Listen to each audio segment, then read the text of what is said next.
Okay, and what about AWS? AWS, I'll say I don't have any hands-on knowledge because I didn't get any chance to do anything on. But yeah, I Okay, have what about TypeScript?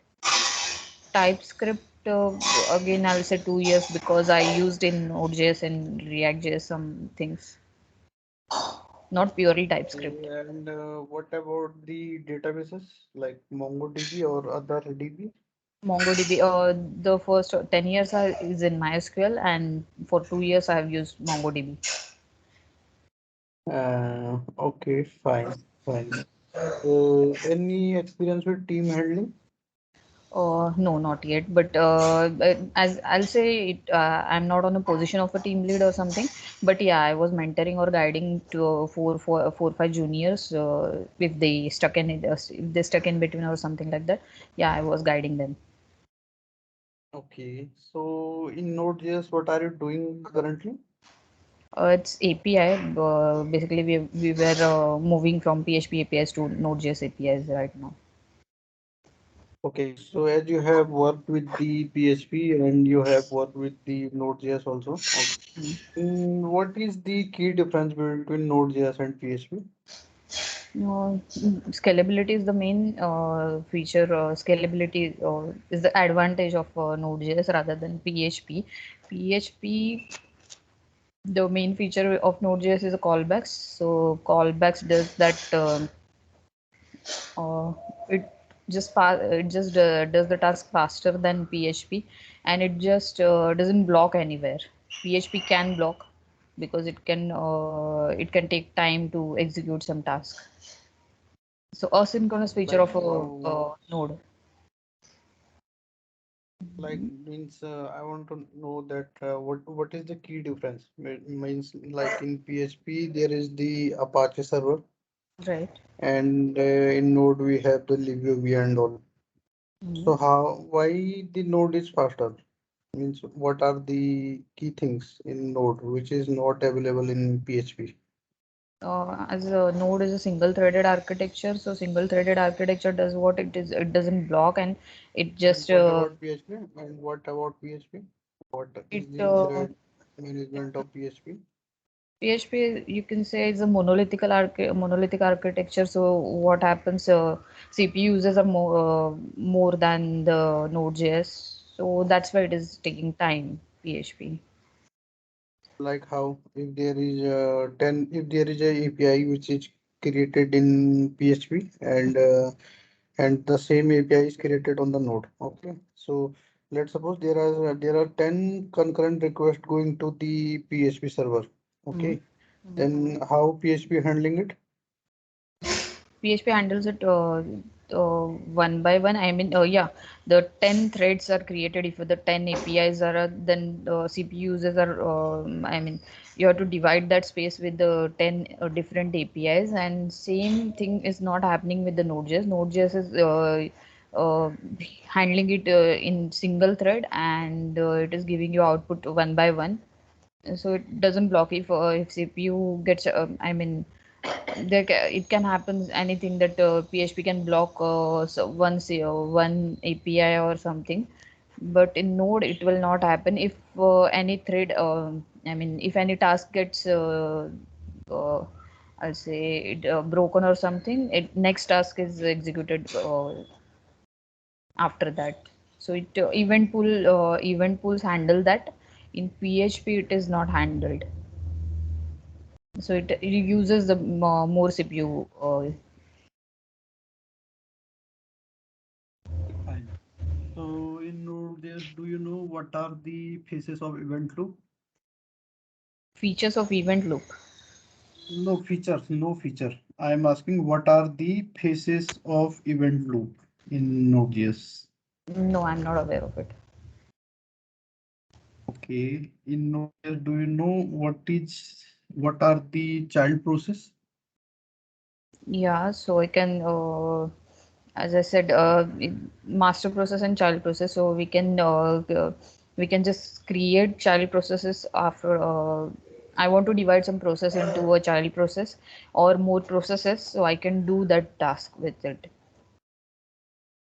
So have you ever implemented it? Means, is there any live use case which you found in your project and then you implemented it, or you Uh, just wanted know it as a theoretical knowledge? It is theoretical, but yeah, I've used it one place where our project is more of a data driving. I mean, I have to just fetch more and more data. There is so much of data in our project. So I've in that case is what happens when I fetch too much of data. There is too much of data. Like if I'm handling a 1 lakh of users, and it stucks in between that time. So what we can do in this case, I can create child processes of maybe 10,000 or something, many child processes. So it will give me data faster rather than moving into one process only. Okay, fine. Um, so for Node.js, like what are you using, like Express or which HTTP server you are using? Now I'm using Express framework for that. An HTTP server, I didn't understand. Yeah, I'm using Express framework. Okay, okay.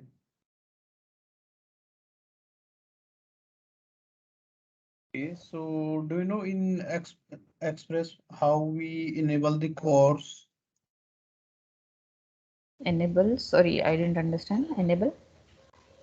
Course. Course, okay. So we have that we have to uh, explicitly do the headers app.use, and I can mention the headers course. So I can do this in app.js. Sorry, your voice got broke. Can you repeat it? Okay, so I can do this in app.js, and I have to use that app.use. I can do that app.use and mention headers of accept headers and all that things I have to mention for course in app.js. Okay, okay. And what all middleware function you have used so far? Middleware basic we used our HTTP URL and uh, yeah, these are the mostly used HTTP URL. FS I didn't use it. No, file reading I didn't use right yet. But basically, yeah, HTTP URL. Uh, I'm I'm asking about the middleware functions. Do you know No, what are the middleware functions? yeah, I just mixed up it with the modules. No, I have not used any middleware functions yet. Okay. So for securing the APIs, how you securing the APIs for from the unauthorized So we use JWT tokens for that thing, and the REST API for calling an API. REST API we use. Can you please share your screen and just open some Notepad or Visual Studio Code and just let me know like what are the steps, like how you generating the tokens and how your APIs are working. Okay. Can you share your screen? There is a share icon. Yeah, yeah. Um, yeah.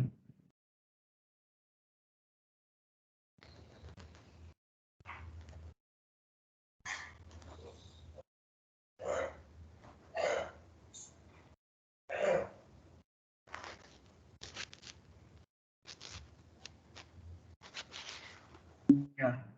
So can you open any editor like Notepad or anything? For okay, editor directly in Visual Studio I should use. Any editor or Notepad, even if you have Notepad, open that also.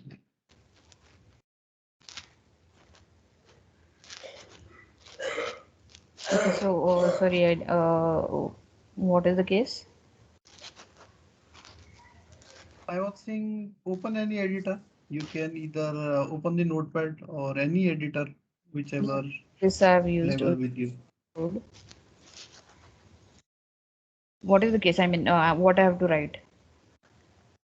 So you have to just write that like how you generating the JWT token, like what are the steps, and then how the APIs are working by using the JWT token. Okay, so first of all, I have to require that. So like, can you type it in some editor so that I can see it? Just Yeah. open the notepad if you don't have any editor. Actually, I've done that. Can you not see my screen? I'm able to see your screen, but can you again reshare it? I just seeing the browser. Yeah, now I'm able to see it. Yeah, now go ahead. Yeah. First of all, I have to install JWT tokens. It is a third-party module. Okay, fine. Then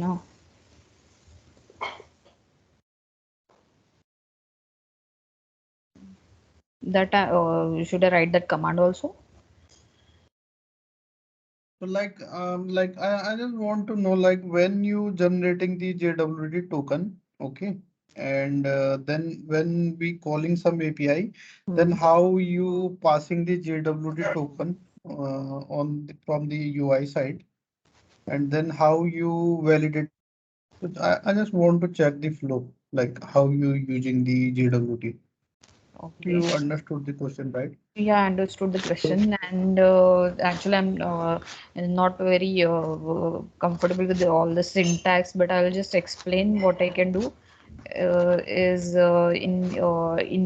whenever UI is whenever the UI is open, we are considering that it is logged in. A logged in user is into that page, and he wants to, for example, if I have to fetch profile API, I have to call. Then I have the username, and I have the user authentication, like the person is logged in already. So maybe I'm having that user ID, which is unique ID of that user. So I can just make use of that user ID and create a JWT token for that person for some time. So it will be in that time frame where, and I can pass that token with the API. So I can do the may I need a data, so I need a profile, so I can use get method and pass that JWT token with the get method with the URL of that API. And yeah, then I can just process it with the promises or whatever I can do, await and sync if I want it, or promises, whatever I can do. And yeah, I can get that data from API. Okay, so let me summarize it. So as you said that you are using the JWT token, so like the flow will be as per my understanding. If the user coming first time into the application, Okay. then they will type their username and password. So if the user is valid, means user exists into the application, you will check it from the database, either the user exists or not. So if the user exists at that time, you will generate the JWT token, right? Hmm. So now you will generate the JWT token and then you will send back the response in the API. Now, if the user calling the another API, Hmm. that time you will send the JWT token, right? Not same token. For every API call, there will be a API, JWT token which is valid for that API call only. Okay, so you mean to say if there are 10 APIs in the application, then you will generate different tokens? Mm, yes, I guess for that time only. Yeah. So this is what I want to just understand, like how you will do that. Means if the user is not logged in, okay, user came Mm. to the application, user is not logged in, then you Okay. will show him a form that please log into the application, okay. Right, So right. now user will put his username and password, okay. Mm. Now you will check it into the DB that either the user exists or not. Mm. So if the user is exist, then what will you do? You have to generate the tokens, right? One Right, JWT token. right, So how you so like you will generate the token, then you will send back that token to the you in the API response. Okay, so that so that the UI guys can use that token for right, further API calling. right. So like as you are saying, for the different APIs, you will create different token. So how you will do that? I can make use of hash of that particular time for if I'm calling an API at 6 8 p.m. and then I can add it for like I can validate it for more 30 seconds and I can add the timestamp of that particular time. So timestamp is a Unix timestamp I can add it into and create a JWT token for this user ID plus this timestamp.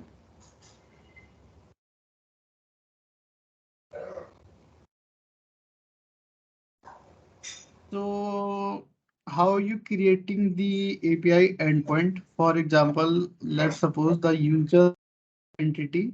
We Hmm. have to create the user. We have to delete the user. Hmm. We have to get the user detail. Hmm. Okay. And we have to update the user information, or if we have to get all the user lists Hmm. which all are available. Okay, so can you tell me like how you will provide the endpoint? Suppose you are the backend engineer and you have to provide these API to UI team or to the mobile app team. Okay, so what will be the endpoint and what will be the payload data? Like a example said, like for if there is user, then there can be username, email, something like this. Yeah, so the body of the API, so body includes the parameter whatever the API needs to be sent or sent or received also whatever received also, and the so URL is we can create anything like if I have to uh, user list I can just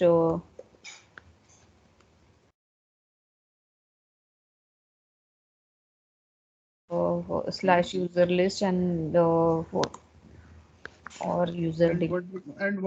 what will be the method for calling the user list? User What will list be will be a get. the yeah? Write it. Continue. Okay.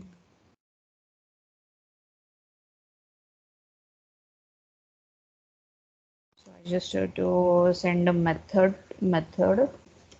which method they need, and then body of the body. So those are the parameters. Mm, if there are any headers specifically we need to pass, then yeah, those headers. Um, Yeah, I guess this is all is required to be communicated to the API. Sorry, API front end team. So, for example, for getting the user list, list Mm. user list. So, have you also validating the body data or the payload data? Oh yeah, for every API call we need to validate the data, but in body for user list there, I guess there must not be anything Let's to be suppose validated. no. So let's create another endpoint Mm. slash users with the HTTP method post. Okay. By using this endpoint, we will create the user. Okay. Okay. So type here user,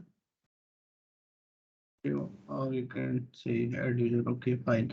And then HTTP method will be post. Okay.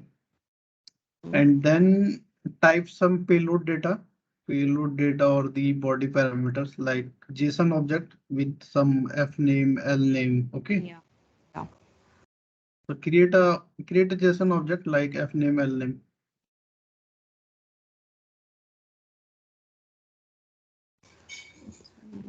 So I believe like you passing the parameters also in the JSON, like right? Yes. Yes. I'm using JSON only. Yeah, so give some name to app name, for example, app name, any name.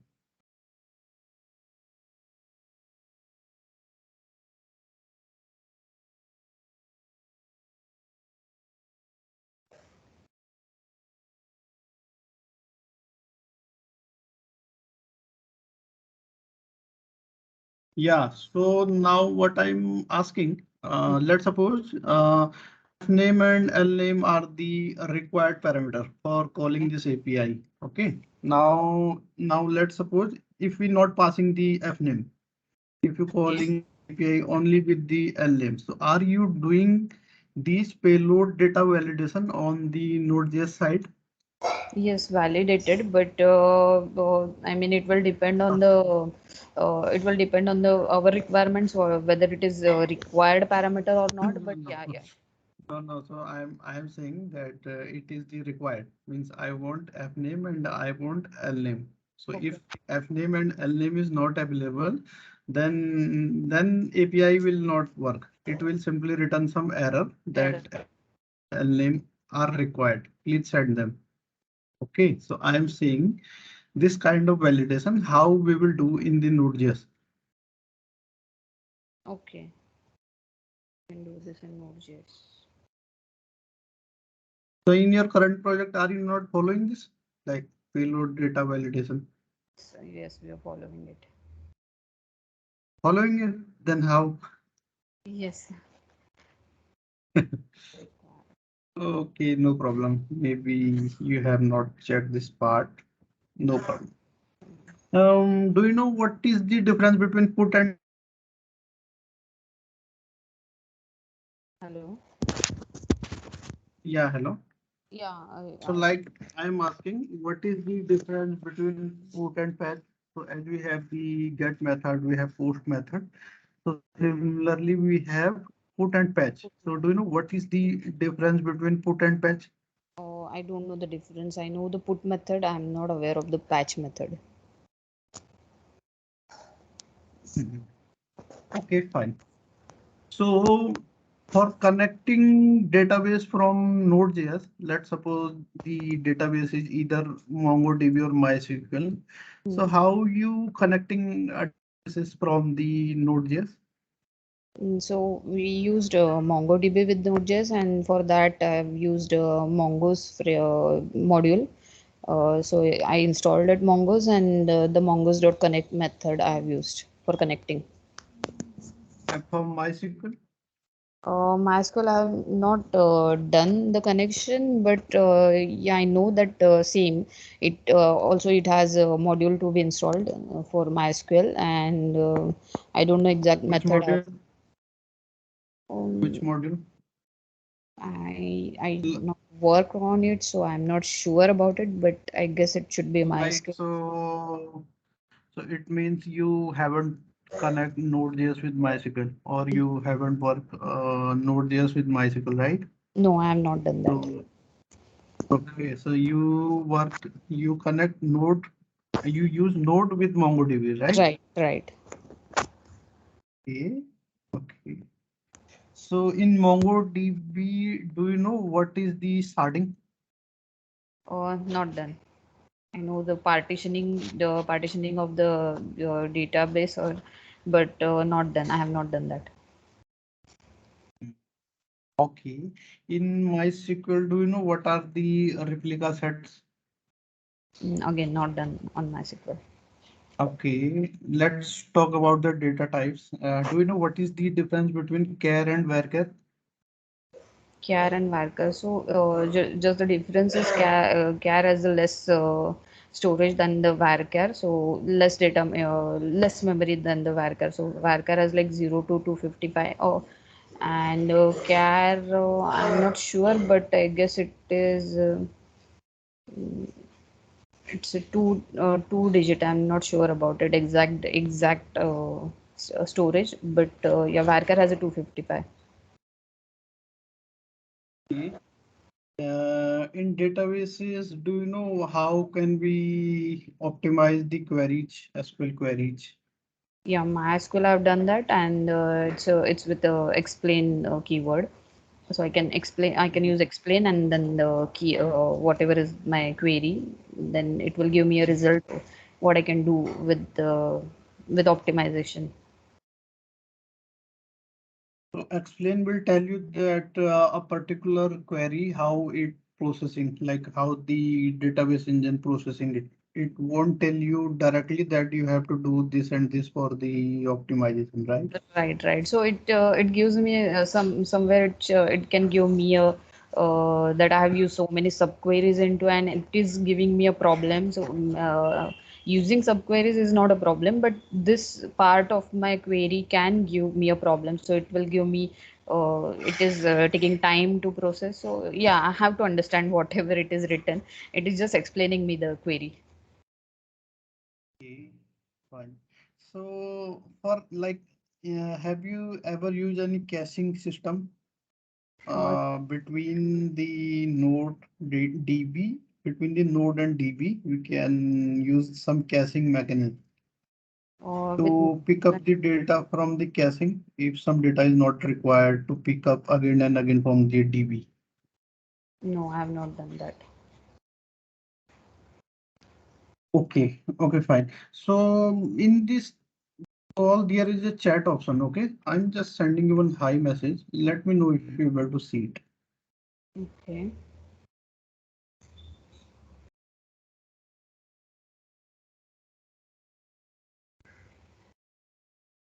Are you able to see it? No, actually, I'm not getting the chat So option. like, where there is share icon, where you click on the share, see there is a chat icon and click on it.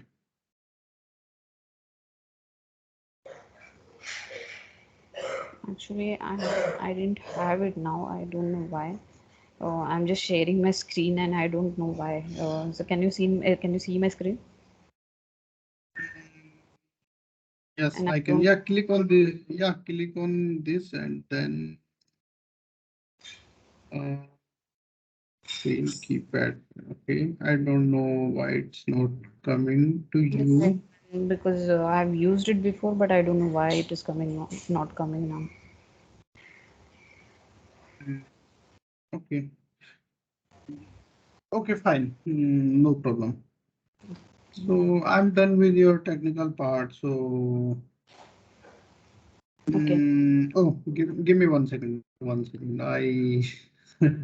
I forgot to remember to ask few things from the JavaScript. So let's Okay. quickly. I'm quickly asking one two question from the JavaScript.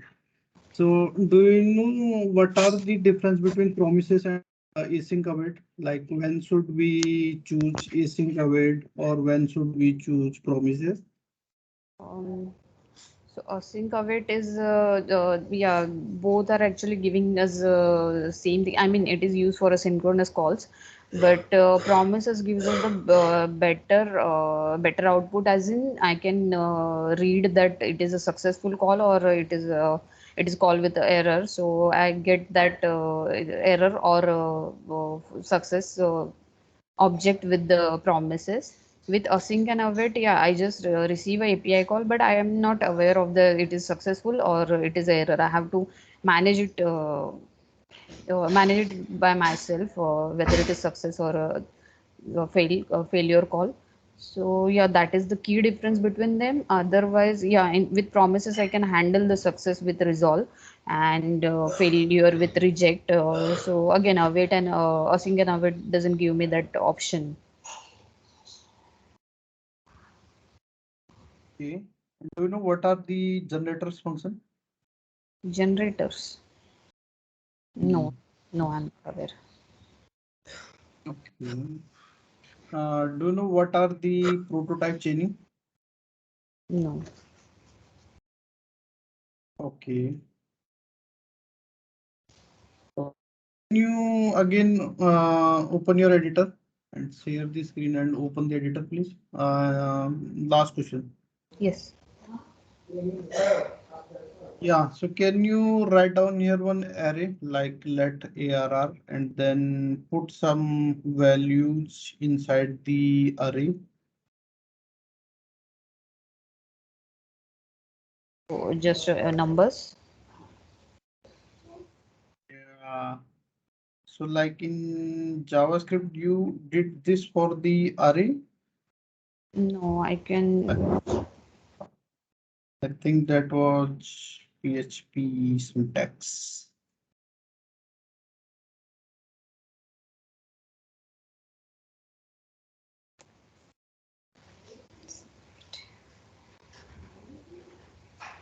In core JavaScript, I have to do this.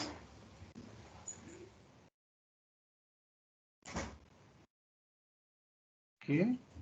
So can you put inside array, put 4 again. After 5, after 5, put one more value, which will be 4. Yeah. So now, can you remove the duplicate value from this array? Like 4 is the duplicate value. So output will be 1, 2, 3, 4, 5. Okay, if it is repeated again, then I should not count it. Yes, we have to basically we have to remove the duplicate value from the array.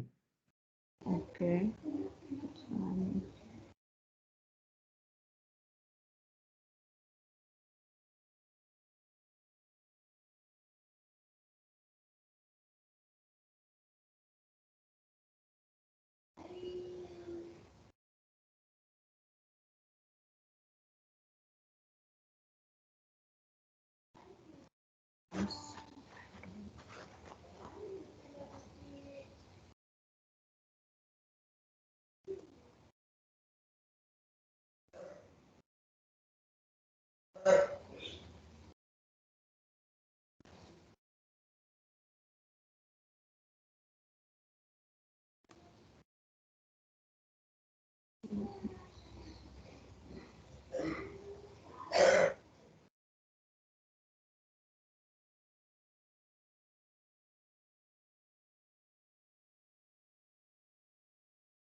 Actually, there is a there is a method where with I exactly don't remember the method, but yeah, I can do this if the array has this element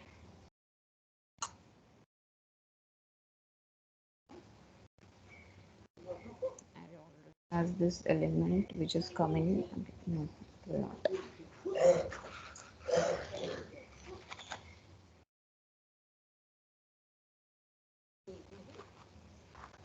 Then what you will do? Let's suppose the value is exists, then it's returning true. Or if the value does not exist, then it's returning false. So This will not because you are looping on the ARR. So ARR, the first element will be 1. And you checking again on the ARR, like 1 exists in array or not. So it will return true simply that it yeah, yeah, it exists will. in the. Then Yeah, error dot for each.